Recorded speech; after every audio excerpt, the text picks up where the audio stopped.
Good afternoon, Alan. Thank you very much indeed for coming and talking to us today about IFRS9.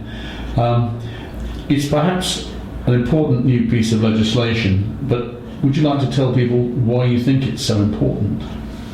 Sure. Yeah, thanks for having me here, Chris. IFRS 9 is the replacement to the standard IS39. And I suppose one of the big reasons for why IFRS 9 is so important is the failings of IS39 that it's trying to deal with. During the financial crisis, IS39 was widely blamed in a sense of shooting the messenger for telling the true story about how bad the bank's loans were. So IFRS 9 is trying to deal with a whole range of problems that came out, partly from the financial crisis, but also from the very beginnings when IS39 was first written. When IS39 was first released, the chairman of the ICAEW at that time, David Tweedy, went on record as saying, if you think you understand this standard, you've not read it properly. So it was that complicated. So it was that complicated, and IFRS 9 is a big flagship project, alongside a few other standards, one on revenue, one on leasing, and also on consolidations. It was also part of a big project to try to bring the Americans on board with IFRS. Now, in that respect, it's not entirely succeeded. There are still differences despite these new standards, but it has made significant progress. So, it's important for very many reasons, partly about convergence, partly to alleviate some of the problems that were seen from the financial crisis, and more fundamentally just that IS39 is a really, really difficult standard. Now, it's really, really difficult, but from my reading of it, it doesn't actually come into effect until 2018. So why should people actually sort of come and get this course and start learning about it now? Okay, well, most companies, financial institutions or corporates, they all have financial instruments, first of all. Whether it's receivables, payables, investments, debt, or derivatives, everyone's got some of this stuff. So everyone's going to be impacted by it.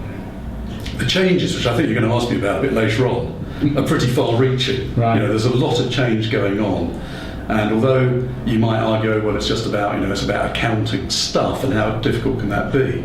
The changes that are being introduced will affect the accounting systems, the processes, the procedures, the controls, change management. A lot of this is going to be changing.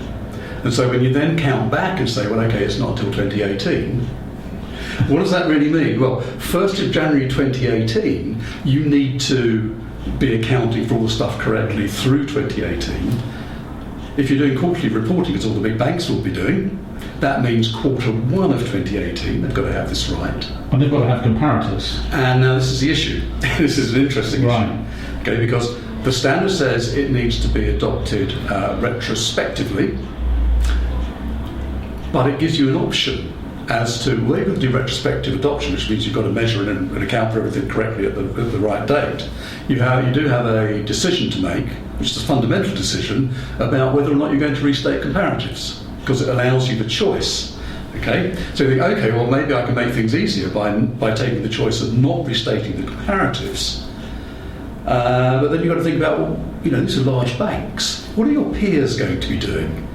And what will your users think when your results are not comparable from one year to the next? And in any case, even if you decide not to restate comparatives to make it easier, you've still got to work out what the effect of this is. And this still means going back to when you first incepted a transaction.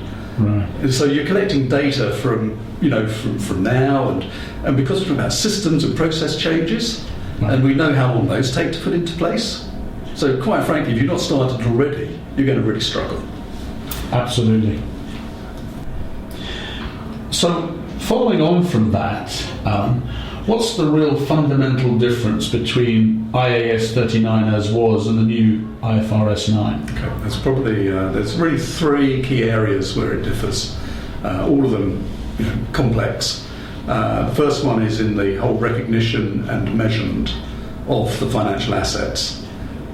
So the old categorizations that were there are changing, and some of the problem areas like held to maturity has gone, but at the same time available for sale, which was a very convenient category, that's also gone.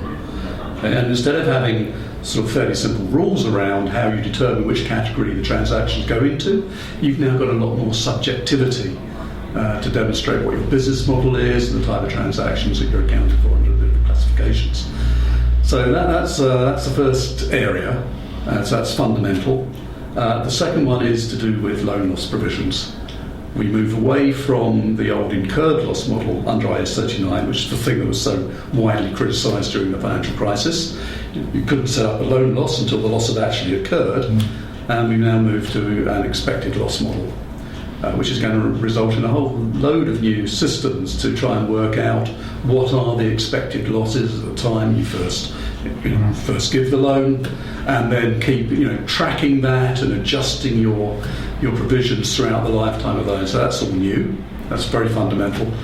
And the third area is to do with aspects of hedge accounting, where they've tried to simplify the ability for institutions to get hedge accounting treatments when they have been doing economic hedges, which perhaps wouldn't have been allowed under IS39. So it's pretty complex stuff from what you're telling me, and from certainly having been through the course, Alan, which is probably maybe 5 hours long rather than our normal 4 hours. There's a lot of value in there. I mean, so why should people be engaging with this today rather than perhaps leaving it 6 months? Because we're in February when we're recording this. It makes sense if this is a long way off.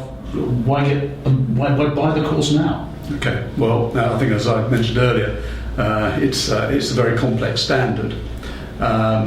If you put the whole standard back to back, it's about 600 pages in length.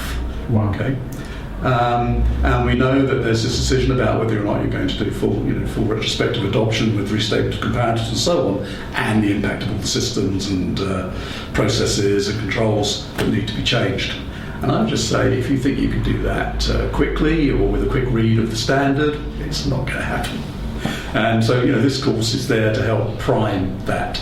Introduce the standard, compare it to IS39, delve into some of those more complex areas, and sort of think about the impact on systems and processes. Good. Thank you very much, Alan. All right, and I hope this persuades people that it's something worthwhile for them to get involved in and to take on board. Okay. Very welcome. Cheers. Thank you.